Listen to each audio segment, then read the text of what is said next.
Contenders, start your engines!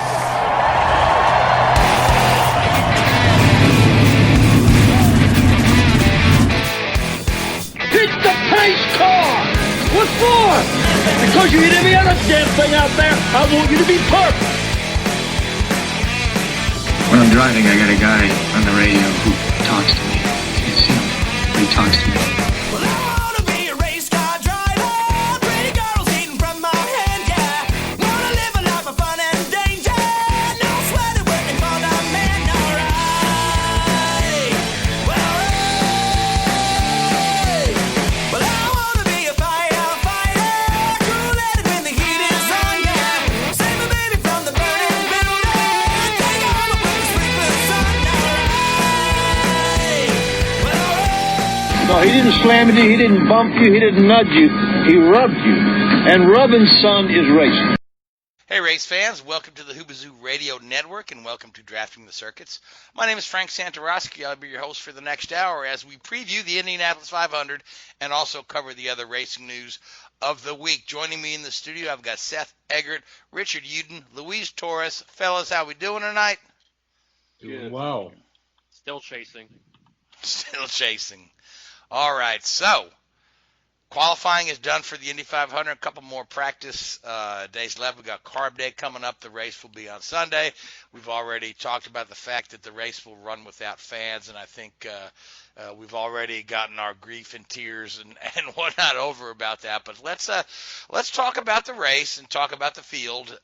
So obviously, the big news story: Marco Andretti, who was solid through all the practice sessions.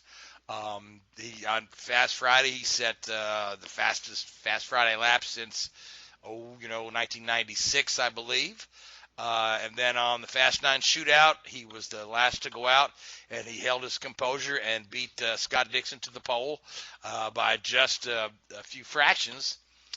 So Marco will start from the pole, his first pole, and here's a guy who, admittedly, takes a lot of knocks. But I think this is the most confident I've seen him in quite a while.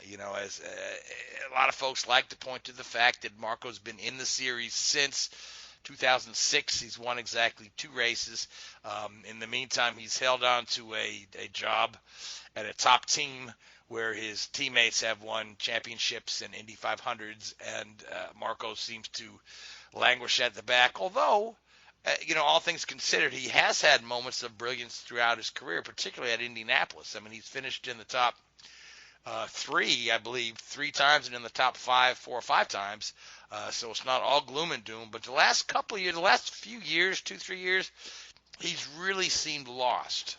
But something last year in particular. Last year in particular at the 500, I believe that was a mechanical. He had a lot of high hopes going in there. He had the he had the paint scheme honoring Granddaddy, and the car lost a cylinder early on, and he was back in the pack. He was just there. He was just turning laps, couldn't do anything. But renewed confidence. He's working with Brian Herta rather than his own dad on the radio for the second year in a row, and we do know for a fact that Brian Herta is a pretty darn good race strategist. There's 2 guys that'll tell you that who have won Indy 500s with Herta on the radio, and that would be certain Mr. Alexi and Mr. Dan Weldon. So Louis, I'm going to do all the talking today. So let's talk about Marco a little bit, and let's talk about the rest of the front row, which will be comprised of Chip Ganassi Racing, Scott Dixon, and then Rahal Letterman's Asado.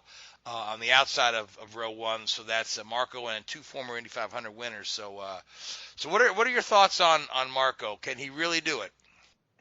Well, I mentioned this exactly last week when it was day 1. He was fast as thinking. We all mentioned a little bit that he may have started off good, but as the month progresses, he may struggle. Not the case this time around. I think with just only a few practice sessions and then just 2 weeks rather than a whole month, I think it's brought some whole new confidence and more laser-focused Marco Andretti we have not seen in a real long time. So it was definitely a feel-good moment, something that IndyCar has really needed for a real long time, if you ask me. Needs some true positivities because a lot of fans are still disgruntled and angry and trying to just accept the fact of what's going on this Sunday will be completely different. Albeit Doug Bowles will assure that same vibe at the house will feel exactly the same to some. But this is great for the Andretti's. It has been since 1987 that Andretti won a pole in Indianapolis 500, which obviously that was Mario. Well, and that's also 33 years ago. That's also the year Marco was born. Marco was born in 1987. He was born in March 1987, so he was just a few months old when Mario put that puppy on pole. Well, I feel like we'll have to find out how carb day goes for Marco. If obviously we'll never know how the weather's going to be. That's always going to be number one. How will the weather fare? But Marco has done really well. Race trim, qualifying trim, he's got the complete package. But I feel like the only guy, probably one or two guys, that will prevent Marco from winning this 500 in his 15th attempt, which will be his first win in 149 races in the IndyCar side, it will definitely be Scott Dixon. Look at Scott Dixon. I mean, like hours after qualifying second, he wrecked the thing, and in about less than an hour, the crew fixed it, knowing it was minor damage. And like 5 minutes back in the circuit, he was quickest up until Elio and Marco topped them off, and also Ryan Hunter-Reay. I feel like this Michael Hannon Scott Dixon connection is still very lethal. I think he hasn't unleashed everything yet. And I feel like come race day, this could be the greatest chance for Dixon to become a two-time Indianapolis 500 champion. Yeah, to your point, Scott Dixon is way overdue a second Indy 500 win. I mean, you would think a guy with the number of wins and championships that he's put up, would have won this thing a couple more times than he has. But he's got that one, and it was a very convincing win back in 2008 when he won the thing. But yeah, he's been a little snake bit at Indy. He's had a couple of good finishes. He was, there's the Dario thing. Dario was always the yellows always went Dario's way. Right place, right time. Right place, right time. Yeah, I think somebody liked to put up the stat that none of Dario's 3 wins happened under green, which is true. But so Dixon absolutely has a shot. But the other guy in the front row there's not a lot of folks talking about him, right? But he's quietly had a pretty darn good month of August. It's hard to say the month of May. But Sato went into the Fast 9 as the slowest guy who just squeaked into the Fast 9, jumped up 6 spots, put it on row 1. Then, of course, here's the thing about Taku. Here's the thing about Taku, so hold on for a sec. He was the first one out, but compared to everybody else where they lost about a couple miles an hour, Sato's all 4 laps have been stagnant. I think for what I calculated was less than a mile an hour droppage, and the second lap was faster than the first. So that told me that when it comes to consistency and long term, if you put Sato in the right spot, there's no denying that Sato is going to be strong. Even a year ago when he was in the midst of the whole Rossi-Pagano fight, one bad mistake from one of those two guys, Sato probably would have attacked with any hesitation for the win as well. So he's been up there and showing he's been probably one of the more stronger Indy 500 guys in recent memory. Yeah, certainly, because you've got to, number one, he's won the thing. Number two, in 2012, he was right there. If he'd have just maybe waited until, turn 3 instead of turn 2 to try to make the pass, he probably would have won in 2012. He had the fastest car right there. And he's had a lot of other really good runs. And, factor in the fact that he really feels at home with Rahal Letterman Racing. He gets along well with his engineers. I mean, he's won a couple races. He's won 3 races with the team since he's joined them to Graham Rahal's 0. And they've been in very different circumstances. He's won at Gateway, right, and he won at Portland. Yep. And both of which I saw firsthand, and they were all different different races. And Rahal. Yeah, it's how the circumstances have worked. I feel like an Indy 500 win will be no surprise, but he's done it all in different configurations as we talked about. He won at Barber, he won at Portland, and he won at Gateway. all different tracks, all different circumstances that propelled him to that point. Right, and you So- figure his other 2 career wins are at Indianapolis and Long And Beach. So he's won on every type of IndyCar track, from the tight road course to the giant oval. So, yeah, I mean, you can't count Sato out, and it's probably, in 2017 when he did win the thing, he was kind of a little under the radar then too. Everybody was kind of focused on Alonso, and focused on Rossi a bit, and focused on the Penske cars. And so I think the fact that a lot of folks are kind of focused on Marco and focused on Dixon, and they're also focused on the Penske cars coming up from the back. And still Alonso, despite being well And back in the field. still Alonso, yeah, we'll get to him in a moment. But I think that there's less distraction for Sato to just go in, get a good race set up, and just have a great day. So I don't want to count Sato out. Now, Richard, you and Sato are old buddies, so I want to kind of bring you into the conversation here. So. So we've got so that's our front row. We've talked about Marco, Dixon, and Sato. Starting fourth is Rinus VeeKay, the top qualified Chevy. So Richard, you want to weigh in on anybody we've talked about so far, or you want to? It's interesting, isn't it, with the Honda, dominance, if you like, of qualifying race. How many Chevys were in the Fast 9? It was only one or two, wasn't just it? The one. Just one, yeah. Rinus VeeKay, yeah. I bet Alonso's happy about that, isn't they? Oh boy, yeah, that's awkward. So let me ask you this with your engineering background, okay? So it seems like Honda really has figured out something with the extra boost. When they put the extra boost on, there were no Chevys near the top other than VeeKay. Do you think that so they found some top end speed, but again, the Chevy cars were pretty good in traffic. They were pretty solid in traffic when we came to the post-qualifying thing. So do you feel like maybe we'll have a repeat of 2017 where we saw some Honda engines expire during the race? Are we pushing it too much? Certainly could have, what you've seen in Formula 1, what they call the party mode on the engine mapping, a boost setting, an ability to push the car a little bit harder for those 4 laps than you would for the full race, the 200 laps that make up the race there. So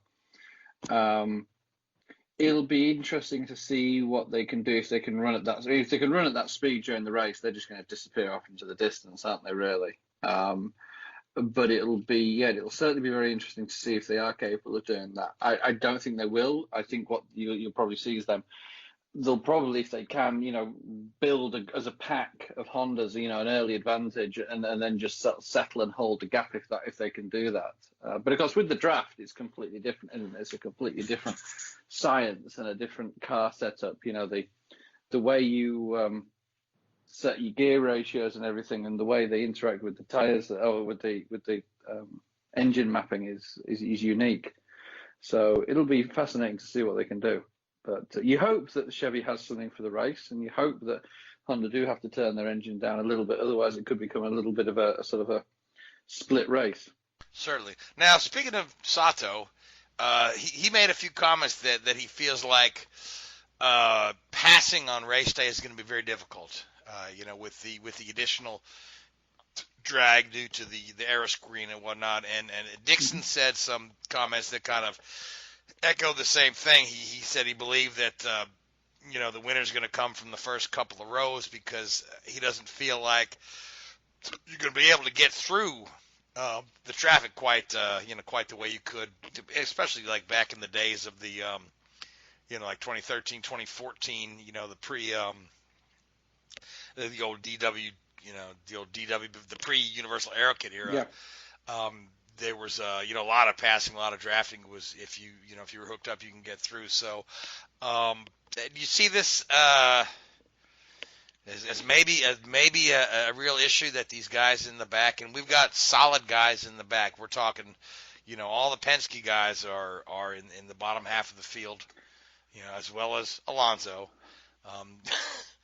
So do you feel like Yeah. maybe they're just going to be stuck there, or is Sato just It's an interesting. I don't think it'll be quite as potentially quite as bad as he makes it out to be. I think that the aero screen, I don't think will have too much of an impact because it's in a relatively aero neutral area. It's not developing excessive amounts of downforce. To be a little bit more drag, but in many ways, and I haven't seen any models of anything, and they probably are far more privy to it than I am. But the helmet is a terrible. The driver's side cockpit is a terrible thing for drag because it's so unstable. It moves around. Each driver's a slightly different height, and you've got the hands above the rim of the monocoque and all this sort of stuff. So the actual aero screen from a aero perspective is great because it neutralizes all of this unknown turbulent air. So I'm a little bit surprised that he thinks it'll increase the drag. I mean, thinking back to where we've run, on the speedway so far this year at Texas, there's some pretty deep, there's some passing going on there, mainly by Scott Dixon, but I don't think it was too much of an issue there. Obviously, Indy's a unique circuit in many ways, and you get those long toes down the front and the back stretch, and I think it's going to be a case of who's got the biggest balls, as it were, to dive down the inside into turns 1 and turn 3 there. Yeah, then of course factor in the fact that it's a very long race, and pit strategy is going to come in there, and how the yellow falls. How the yellows fall will factor into that too. So there's no saying that just because a guy is at the back that he's going to stay at the back. No, and then also out of interest, and having never been, unfortunately, to a 500 race, what are we looking at the weather? Do you think it's going to be hotter than normal? I've heard rain all throughout, and including Friday, but that was a while back, though. And the last I saw, they were talking about rain Sunday morning. Yeah, I think I'd heard that, but it would be cleared by the race, I think, was what I heard. Yeah, I hope. Yeah, But we've got a later start time than normal. Mm-hmm. We're starting at 2:30, rather than at noon. So if it's hotter than normal, that'll be interesting for them as well to see, because obviously that's going to have an aero impact. You got to figure August is generally hotter than May. Yeah. So although I've been at some 500s in May where it's been oppressively hot. So yeah, weather will certainly have a factor. So especially in the closing laps where there's some shade as well, because judging on the later portions of practice from Sunday, part of the track is going to be covered with the shades of the grandstands, and part of it will not. So I'm not sure how IndyCar deals with this, but I imagine it'll be something similar, how shades will benefit or be a detriment to the car. I'm no car technicality expert, so I'm just going to make that disclaimer. Car technicality expert. I like that. Now, Seth, you've been quiet, so I want to bring you into the conversation, because there's a couple other guys up there in the top 9 that we haven't talked about. And again, because Marco's getting all the press, and deservedly so. But there's a couple other guys up there, Seth, like Ryan Hunter-Reay and a certain Mr. Alexander Rossi are up there in the top 9 as well. So give me your thoughts on those guys a little bit, Seth. And I hate to put you on the spot, but I know you're a big Hunter-Reay fan, so. Well, Hunter-Reay, he won it a few years ago. He hasn't had the best of seasons. He's admittedly made some rookie mistakes here and there, and like how you were talking about earlier, Marco Andretti just seemed lost the last couple of years. I've almost felt that same way about Ryan Hunter-Reay this year in particular. Alexander Rossi, he's been strong, just hasn't been able to put an entire race together. Either something mechanical has happened, he's gotten caught up in the wreck, or just on the wrong strategy. And somebody else I'd even point out, because I didn't hear any of you bring him up, is Hinch starting sixth. Yeah, certainly. Yeah, Hinch is right up there too in the Andretti car. Yeah, I expect him to run well. He almost always has. Whether or not this is his year is, only time will tell. And the other person who impressed me is Rinus VeeKay being the only Chevy not only in the Fast 9 but in the top 12. And a rookie at that. Yes. And speaking of Renus, so he's driving for Ed Carpenter, and Ed Carpenter generally puts together pretty darn good cars for the 500. I mean, Ed himself has started on pole a couple times. We saw last year Spencer Pigot had a really good run in the Carpenter car. So it's kind of interesting to me that you've got VK being the new guy in there, and you know, Ed and Connor Daly are back a little bit further, but I always get the feeling you can't count the Carpenter guys out on a race day, although they've never put together the win. You know, they've had some pretty good runs there. And VK is a talented guy. I don't want to say he's in over his head being right up there at the front. He's going to have to be real careful. I mean, you do recall he had a hell of a mistake. Was it in Texas? Yep, and it collected Alex Palou, who's also in that front couple rows as well. Yeah, Well, another I impressive say- rookie, yeah. Those two guys have been pretty much the show stealers as far as for that Rookie of the Year honors. But let's not forget Pato O'Ward and Oliver Askew. I feel like this Rookie of the Year battle will come down to the very end. It's not going to be one of those where one car or two cars is going to completely run away with it. Come race day, it's a whole different story, and I feel like those McLaren guys, those young guys, will put a run for their money for between VK and Palou. And especially if that mistake happens early on, then it's wide open for those McLaren guys to make a statement that they were the more well-prepared rookies of the bunch. Oh, well, certainly if you look at their results in the first couple of races we've had this season, the McLaren team, or Arrow McLaren SP, has been for real. And Askew and Award are both for real, so those guys could certainly contend on race day.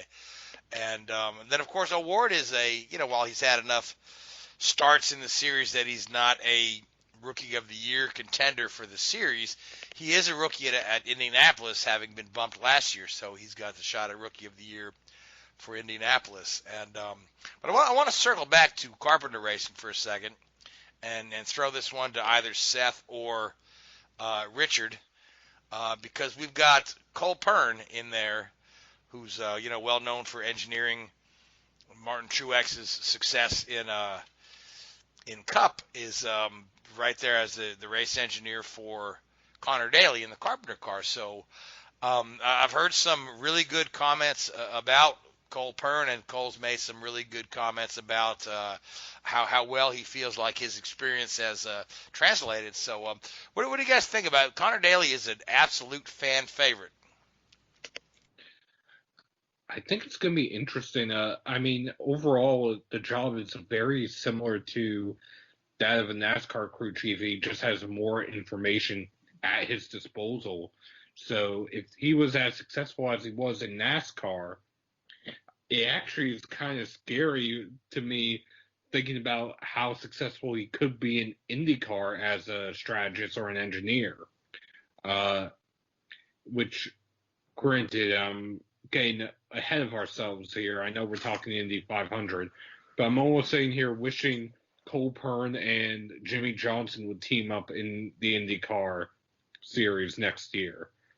Again, getting ahead of ourselves here, but yeah, you're getting way ahead of ourselves. But yeah, that's an interesting thought for sure. Yeah.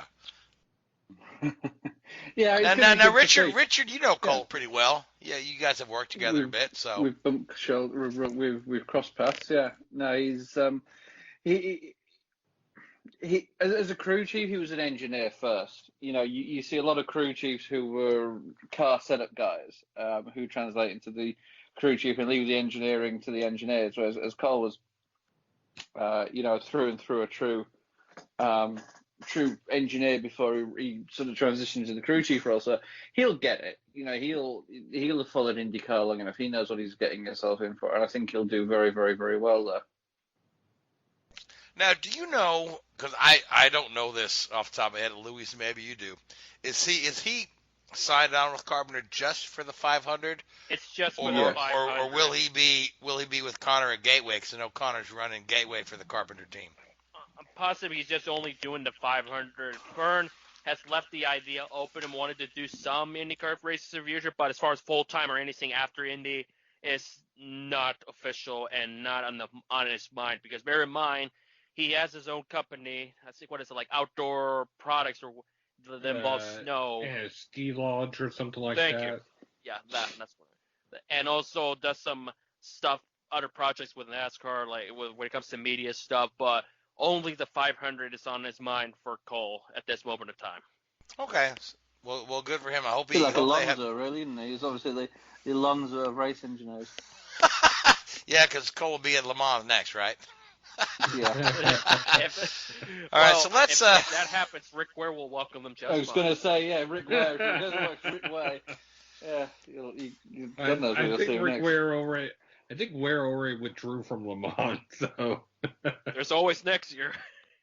Yeah. So let's talk about the Penske cars then, okay? Because you can never count the Penske guys out. You've got a powerhouse team. You know, you've got 3 Indy 500 winners, and then the other guy is a 2-time season champion and the defending champion, and all these guys have been solid at Indy.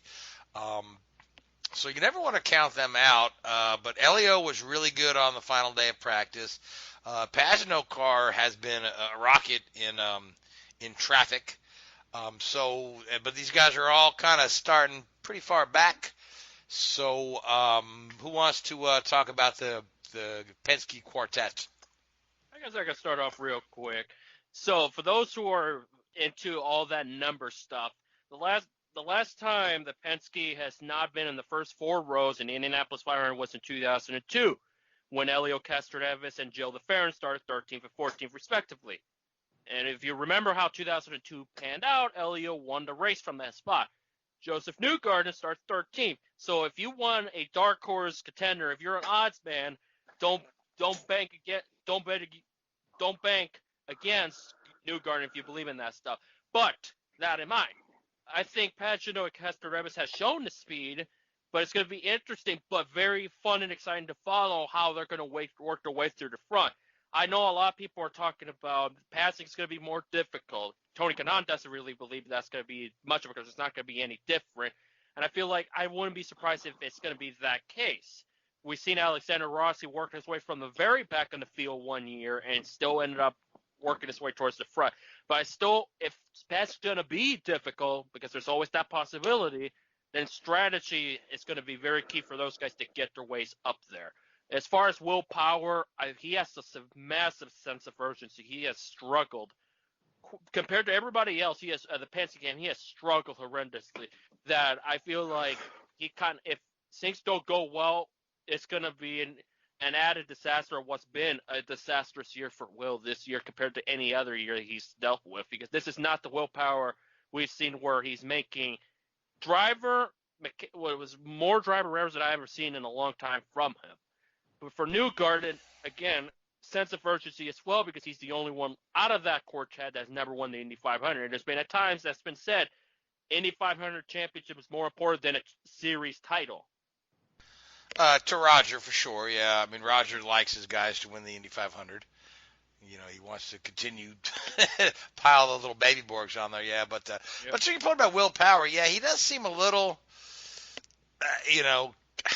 lost this year. Been vocal and frustrated about a lot of things, even about the pit road rule at Iowa, where he was basically on a rant about it during one of the post-race conferences. He's been very as vocal than he's ever been as well. So it's been a lot of frustrations from him for sure. Yeah, and I don't know if he feels like there's additional pressure on him this year, because there is the thought that Scott McLaughlin is being groomed to join the IndyCar team, and I think Will doesn't want to be the odd man out.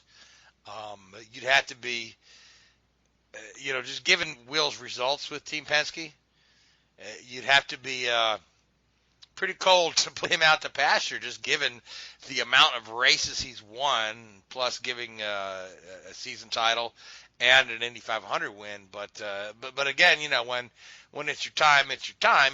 Roger didn't have any issues, shipping Juan Montoya and Castroneves off to IMSA, and then when he disbanded his IMSA program, didn't have any problem telling those same guys, you can go look for work if you'd like. which is another developing story that, Castroneves is hoping to get back into the IndyCar series full time. But, we could talk about that on another day because I think the opportunities are few and far between unless Elio comes up with some big sponsor money, which, all things considered, Elio's never had to do that in his career. He's always had a pretty solid ride with Penske. He's never been asked to beat the street and, bring some sponsorship on board. So that'll be a new thing for him. Yeah, and it even goes back all the way to the Hogan days. If I recall, he didn't have to really bring – he was pretty much one of the last few out of pure talent they made it to the ladder system while being the big money man compared to like the Pedro Dinises and Tarso Marquez's of his time period. Certainly, yeah. But, I mean, at the end of the day, if Elio were to ride off into the sunset and enjoy his retirement, he's got nothing to be ashamed of. He's had a fantastic career. But racers want to race. You know what I mean? And I think that while Elio has enjoyed IMSA, he really misses the IndyCar series. And that guy has been – one of the faces of the series for so many years, and it would be a shame if he can't find at least a part-time deal for next year. So, but again, that's a developing story that's got nothing to do with the 500 this week. So guys, who else do we need to discuss in the 500 field? We haven't discussed about Alonso in greater detail as well because he's got his work cut up for as well. He's day one, Almighty Danny. Then ever since that incident at practice, one of only 2 incidents this month, he's been an afterthought, to be honest with you. And that can be a concern because this is Alonso's last bid for the 500 because once he goes to Renault next year, he's not going to be running 2021 or 2022 because of his obligations with Renault. And, of course, the Monaco Grand Prix being clashing with the 500. But still keep an eye on him for sure. But as far as joining Graham Hill, as far as the Triple Crown of Motorsports, I don't really see it right now. I honestly don't. When you have guys like Marco and Dixon, all the guys that we talked about being strong contenders have shown it on a more consistent basis. And it makes me wonder if Alonso can't get it done. I know we'll talk about it some other time, but what about Montoya? All he has is Le Mans left. If you put him in a top-tier Le Mans car, it can be salvageable. Maybe Montoya could be the guy meant to join Graham, but time will tell, and we'll see. Yeah, I was going to say, Montoya is just as close to Alonso, and Alonso's, Le Mans win was pretty much a lock. You know what I mean? He was with Toyota. And, hop in the Toyota, and there you go. So, but let's talk. Speaking of, you had mentioned Graham Hill. So let's mention a guy that's named after him that we really haven't talked about, and that's Graham Rahal. And Graham Rahal is now he's up there in I thought you were going to say Damon Hill then. Damon Hill. Hey man, John Damon Lacey did it in his 50s. No, let's talk about Graham Rahal because he's right up there in the first 3 rows, and he's exuded a bunch of confidence. He feels really good about this year. So you guys like Graham Rahal's chances? He hasn't had stellar results at Indy, but he's not been terrible. But he's certainly a dark horse, along with Hinch, a dark horse to kind of sneak in there and steal one from the bigger names. He's a complete race and a pit stop trouble-free race away from being right up there. I feel like this year, I know we haven't talked about this yet, pit stops is going to be pretty key because, again, after that 15-day grind that we had in July, it's been quite a good while since. But I'll say this as well. Carb Day will probably see some pit stops. Maybe they'll get groomed up pretty well, so maybe pit stops won't be that much of an issue as we saw the last time we had that many races on the IndyCar. But still, I feel like there's going to be a lot of factors for Rahal to be considered a true dark horse contender, which I could see, but not fully there at this moment in time in my thought process. All right. How about Ed Carpenter? I really don't see him being right up there, to be brutally honest with you. Maybe Carb Day, I'll change my mind. Maybe they'll come in clutch, but what I'm seeing so far from him, I just don't feel like he'll be right up there like I would have want him to be compared to the last couple of years. All right, so how about Tony Kanaan? I mean, here's a guy whose poor old farewell tour has been beaten down with the COVID-19 to the point that he's considering, maybe I'll do another year just to kind of have my farewell tour. Now the Foyt cars are, they had some flashes of brilliance in the early races. I mean, Kimball was really good in Texas until the unfortunate little incident there at the end. Tony hasn't been bad, but at the 500, Tony has generally been in the mix more often than not. So, and he's there with, Charlie's in there, Dalton Kellett's in there. Do you feel like Tony's got a shot at this thing? And factoring that, pit strategy and yellows could kind of go his way. What do you think the chances of a Foyt victory for Tony are? It's probable. I feel like with this sense of urgency, just the confidence that he has that he wants to put on an excellent performance. You can never count out Tony. And no matter what car he's in, he always finds a way to deliver in any car. And I see that being no different this year. I feel like with this limited schedule, I feel like he's more concentrated on the race he wants to run. And I think that will really boast him pretty well. And with this Indy 500, in my opinion, when it comes to Tony. So I would not count him out. It'll be interesting how he really does, though, in the beginning. Because if he, in the very beginning, he's right up there in the top half of the field, then I think he could put himself in a pretty decent position to be a contender. Certainly. Okay, so let's talk about the other Ganassi cars that are not driven by Scott Dixon. So we've got Marcus Ericsson and we've got Felix Rosenqvist.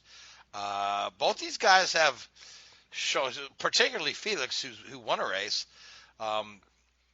These guys are both pretty solid.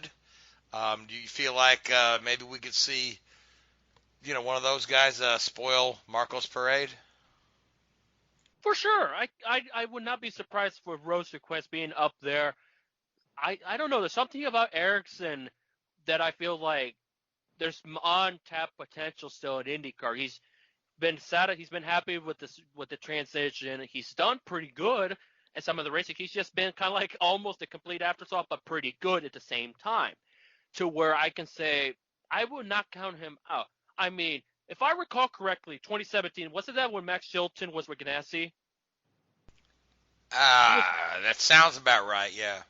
I mean, I feel like he could have a Max Chilton 2017 run. I feel like I have that good feeling that Ericsson could have that kind of role and the Chilton had in 2017. So, because the guys that were in Formula One that were mostly involved in that system, jumping in 500, the last couple guys, they've done particularly well. I see Ericsson in a much competitive car compared to last year when he was driving for the then known Schmidt-Peterson. I think he's going to shine pretty good this time around. And another one before we transition to another topic, Colton Herta.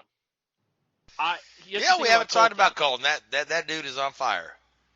Yeah, Colton Herta. I know last time I said at Iowa he was my pick to win, and you know what happened, and that ordeal. But I still feel like we have not seen Colton do his thing in Indy. He didn't get his chance last year because he was out of the race in like less than 5 laps with a mechanical problem. I feel like if there's no mechanical problems, we'll see how Colton really does in Indy. I still don't know what to think of him in Indianapolis, to be brutally honest. So I would keep an eye on Colton Herta, how he does, for sure. All right. Well, with that being said, we've got some other racing topics we need to discuss tonight. So let's go around the table and make our picks for the Indy 500 winner. And I'll start with you, Richard. Ooh, who is it going? You say I do this every time, don't I?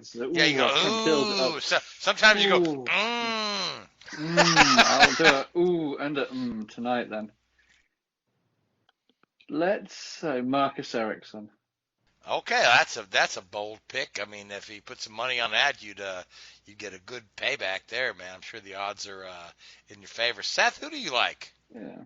Well, I've made the same pick, I think, for the past 3 years.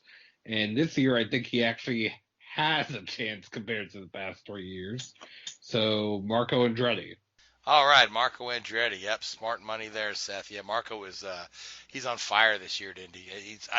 The confidence exuded from him is something we haven't seen in a couple of years. So yeah, great pick, Seth. Louise, who do you like? I mentioned it earlier. I felt like since that post-qualifying incident and how this team prepared themselves, wasted no time to fix the car, and the way the season has gone, there's no reason why I would not go with Scott Dixon as my overall pick. I'm going with him finally getting that second Indy 500. It's just they're on it. They are very on top of things, and I feel that's really going to work with them in their absolute favor as the race winds down.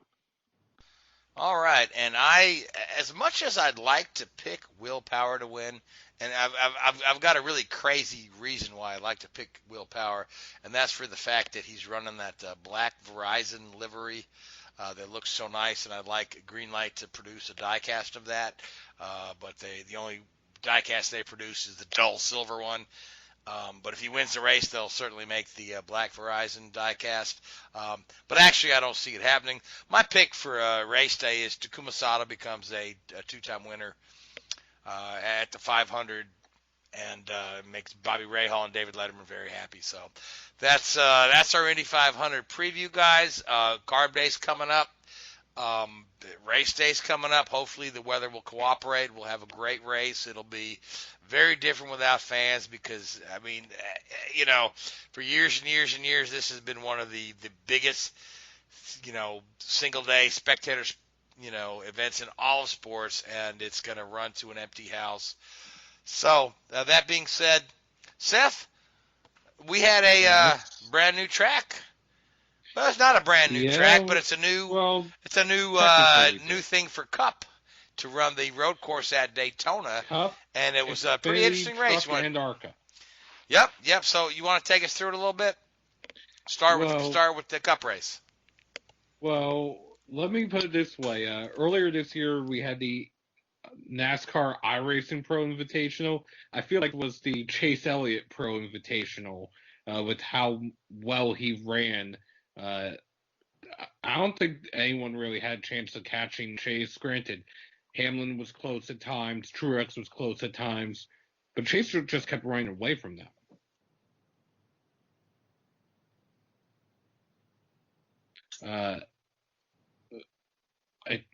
Truex had. Yeah, I was going to say. Go ahead. No, you go. Hey, Chase for sure pretty much had it all delivered. But my question is, after you mentioned about Truex, do you feel like he's the top road racer? Because I still honestly feel like Truex is still number one, but not by much where he was about a year ago. I don't think Truex is. I think him and Chase are on almost a level playing field. It's honestly hard to say in the Cup Series because it's pretty much been the two of them and Kyle Busch dominating road courses in recent years. Kyle Busch, again, had a strange failure. A brake rotor failed. They replaced it, and the new one then exploded, blowing out both rear tires with, I think, 5 laps ago or 6 laps ago, something like that. Yeah, So, it's been a weird year for Kyle, and it makes me wonder, have we seen such a miserable championship defense in the Cup Series? Let me put it to you this way. Kyle is only 99 points above the cut line. If he wrecks out the next 3 races and somebody new wins, he could theoretically miss the playoffs. Be great, wouldn't it? Oh, jeez. But do you think it was? Do you think Joe Gibbs was one of the teams that were lobbying for more one-day races next year, then with no practice and just the qualifying and the race? Well, if they were, I'm pretty sure the 18 wasn't a part of that. Exactly. Yeah, But we also had that driver making his debut, Kaz Grala, filling in for Austin Dillon, who tested positive for COVID-19. Austin, last I checked, had mild symptoms. His wife Whitney and his son Ace do not have symptoms.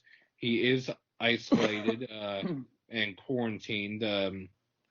I haven't heard the past couple days, but I do know NASCAR updated their policy recently to they either need to test negative twice within 14 days of first testing positive, and the two negative tests have to be 24 hours apart.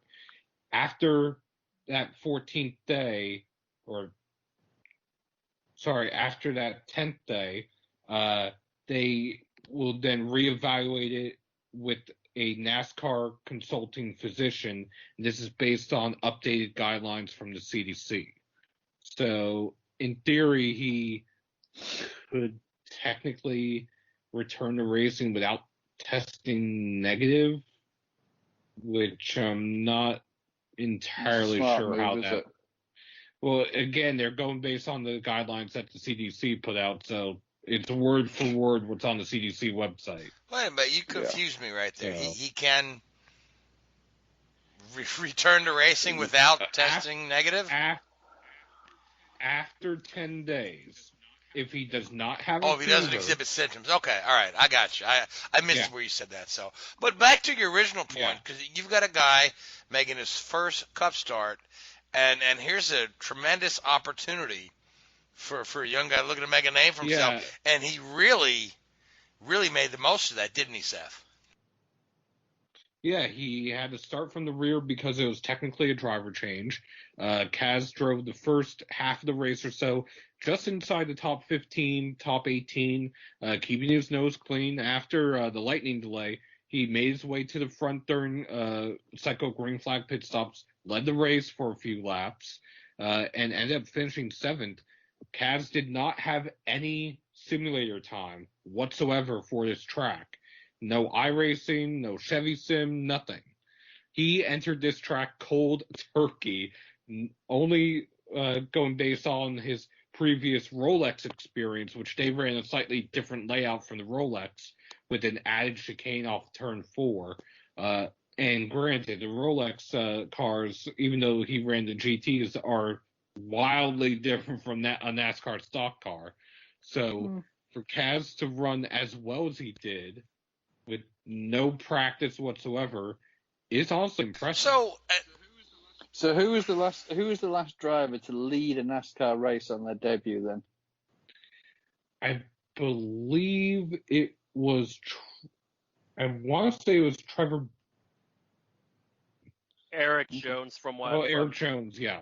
From Joseph Strigley's tweet, because he's been collecting all these Casgrala stats. Like, his worst Daytona finish of his career was this past Sunday. All right, so let me ask you, because I told you in the pre-show before we went on the air that I really don't know a lot about Casgrala, but has he excelled on some of the road courses in the Xfinity Series on the trucks? Has he been pretty good there? Yes, he actually ran top 5 at Road America the previous weekend, and that's what got him the standby opportunity in the RCR Cup cars. God forbid either Tyler or Austin tested positive, and unfortunately Austin tested positive, so that's what put him in the car in place of Austin Dillon. And what's his background? Did he like start in the SCCA on road courses, or is he coming out of like dirts and midgets? I would say a combination of SCCA and the lower levels in NASCAR, the K&N Pro, now ARCA East and West. He worked his way up through the ranks. Won the season opener of Daytona for the Truck Series a few years ago when Matt Crafton flipped. And he was in contention to win at Canada that year and got punted out of the way by Austin Cindric.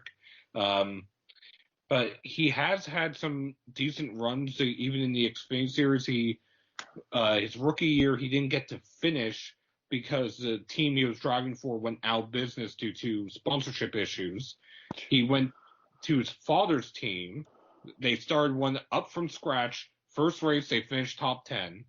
They ran, I think, 7 or 8 races until they ran out of sponsorship. And one of them at Daytona, they ran an old show car, a 15-year-old show car, to a third-place finish. Nice. I mean, all this tells me that this kid has some really raw talent, and when you get him, in Austin Dillon's car, which is arguably, that's the top half of the Cup teams there, and he has a great day. So man, good for him. Really, I always like to see a young racer make the most of an opportunity when it's presented to him. Yeah, and Kaz has always excelled at taking opportunities and making the most of them when he could. That being said, there's been times where, honestly, there's just not enough room at the end. He was at GMS racing in the Truck Series, and there wasn't going to be a seat for him. That's why he moved up to the Xfinity Series, to Ford Performance's first version of their driver development program, driving for, I believe it was JGL Racing, until they shut down. And they couldn't get more support, even with his dad's team. So that's what led him to RCR, except he just doesn't have a full-time sponsor to give him the opportunity to actually compete for a full season. Oh. Yeah, he's had a very interesting career for sure. He's delivered. He just needs that big opportunity to get him on the full-time basis. Even in the post-race presser, he pretty much implied that he hopes that Sunday will give him an opportunity to maybe go full-time Xfinity next year, but who knows for sure at this moment in time as well. All right, well, guys, we got about 10 minutes left in the show, so let's just, Seth, real quick, update us on the Xfinity and truck races from there, and then let's talk about Formula One for a little bit, and then we need to mention Jimmy Johnson is trying to nail down some funding to run an IndyCars. Well, Austin Cindric and Chase Briscoe basically battled it out in the Xfinity Series until one of the final restarts. Everyone missed turn 1, and as a result, Chase Briscoe collided with 2 of the road course ringers, Josh Bilicki and Preston Partis, knocking him out, basically giving the race to Austin Cindric. Granted, Cindric had the better car of the 2. There's a little controversy between AJ Allmendinger and Justin Allgaier. Allmendinger wheel hopped, taking Allgaier out of the top 5 finish. Allgaier claims that AJ has wrecked him numerous times before, most recently at Talladega, which there's a video from Freddie Kraft. I think you know what I'm talking about. Yeah, I feel bad. I feel bad for Justice. He's having such a rotten year that everything is all meshing together. Well, to be fair, the Collin cars typically run the same paint scheme, so I can understand his confusion. Point is, it wasn't AJ that wrecked him at Talladega, but it was AJ that wrecked him at the Daytona Road Course. In the Truck Series, Sheldon Creed and Brett Moffitt, the 2 GMS teammates, battled it out. Sheldon Creed ended up winning the race. I do want to give kudos to Parker Kligerman. He got spun out of the top 5 twice in the final 2 cautions, restarted 26th, and in 2 laps went from 26th to finish 8th. Yeah, good for him. So I was going to say, I'm not sure I've seen that before, at least on a road course, and I'm not sure we're going to see that anytime soon. I was hoping Will Rogers would pull that thing off in the ARCA race, but that never materialized, unfortunately. Well, unfortunately, Will Rogers, they were the only team to switch to slick tires. The ARCA race did run in the rain, and it was the first ever road course race for ARCA, which ARCA is owned by NASCAR, so also first ever road course race for NASCAR run at night. And that was because of rain delays, or well, more lightning delays than anything else. But Michael Self won that race after Ty Gibbs overheated his rain tires and slipped essentially a few seconds off the pace. Will Rogers, like you said, finished 5th after switching to slick tires. Hailie Deegan was 6th after she got caught up in an incident in the International Horseshoe. Otherwise, it was a fairly typical ARCA race. The only caution was their midway break, because right now they don't have live pit stops to try to help save those teams money. So it was also a disappointing race for Chandler Smith. It was kind of a bummer how his race went up, because that's another guy people are highly touting to be right up there. Someday, maybe a year or two, he'll be in that KBM truck ride. Well, to be fair, they were saying the same thing about Hailie Deegan. They were saying the same thing about other drivers. Yeah, that I know, it's true. But with Rafa Lessard now finally getting things together, it's going to be tough.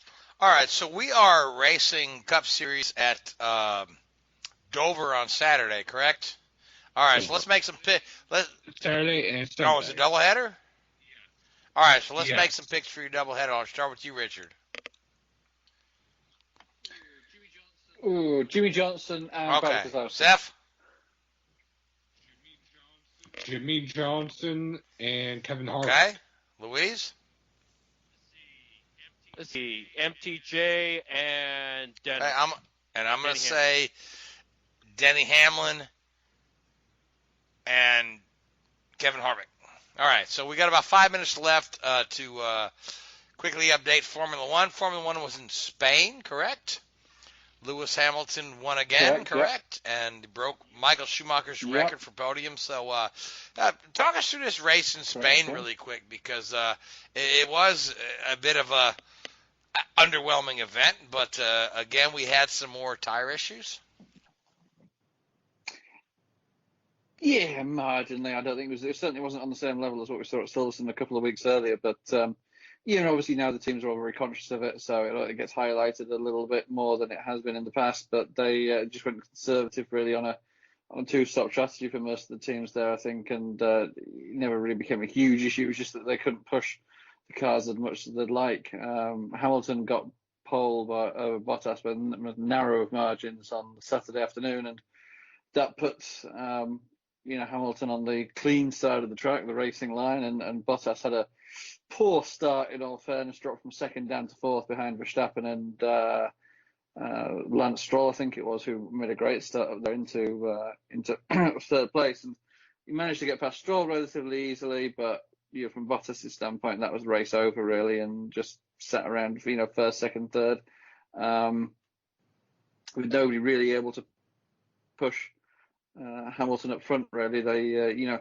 and this is the problem, we've talked about it in the past, when you've got and what Red Bull, the Mercedes can always cover what Red Bull does, and there's no criticism of Alex Albon, who's a very young driver. Well, actually, I think he's actually older than Max Verstappen, which is the strange thing about it, but relatively experienced driver up against Max, and Red Bull really do need go back in the old days, goodness me, it wasn't that long ago, when you had Mark Webber and Seb there, or Seb and Daniel Ricciardo, and Max Verstappen, two guys who are going to be pushing each other and qualifying up there to push the Mercedes. At the moment, the Mercedes can cover the challenge, and especially with that Ferrari being up there, it's relatively easy for them.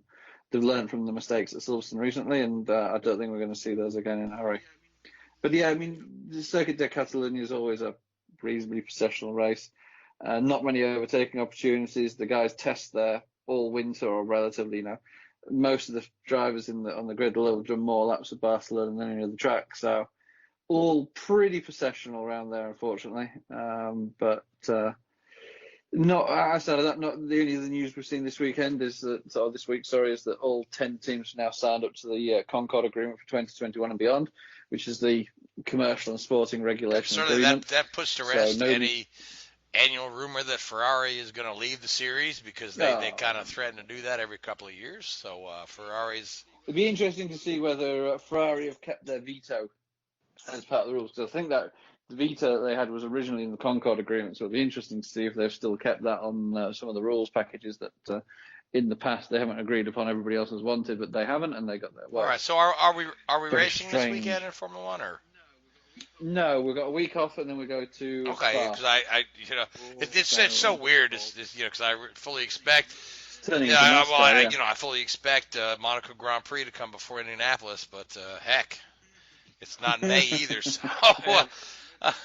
maybe Charles Leclerc and those guys can have a little race around Monaco on Sunday morning. yeah, they can feel like we're race. getting- Maybe Seth can get in there and to see.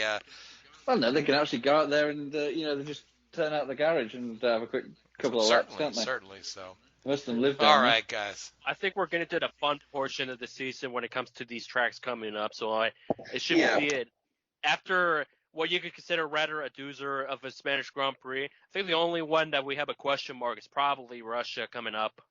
Yeah, and the other news that's come out this week is that Turkey's going to be back for potentially a one-off appearance later in the year. So there's going to be 17 races, or the plan is at the moment for 17 races, with the last 3 races being a double header in Bahrain. Whether one of those uses the normal circuit and the other one uses the oval, which isn't really an oval, it's just a It's big a loop. Caesar's Palace. And then the last race of this season being in Abu Dhabi is tradition, which I think they're contractually obligated to have, even if under these exceptional circumstances. So as soon as they hit 15 races, that means the TV companies have to pay their full license fee to Liberty. So that's been their driving factor. But there had been talk of going to Jerez, but I don't think that one's going to happen now. So Istanbul and Turkey's back. So everybody will get the joys of Turn 8 again at Istanbul and that long sweeping left-hander, and see if I can shred a few tyres. Time to call up Felipe Massa. Oh, yeah, okay, yeah, the boy was good Yes, around sir. there. So on that thought, we are out of time. So I want to thank you, Richard, Seth, and Louise. I want to thank the Hoobazoo Radio Network, and I want to thank iHeartRadio, Google Podcasts, and Spreaker. And I want to thank you folks who listen to us week in and week out. Until next week, good night. WHOOBAZOO, that's Hoobazoo.com. Enter website, enter website, enter website, enter website.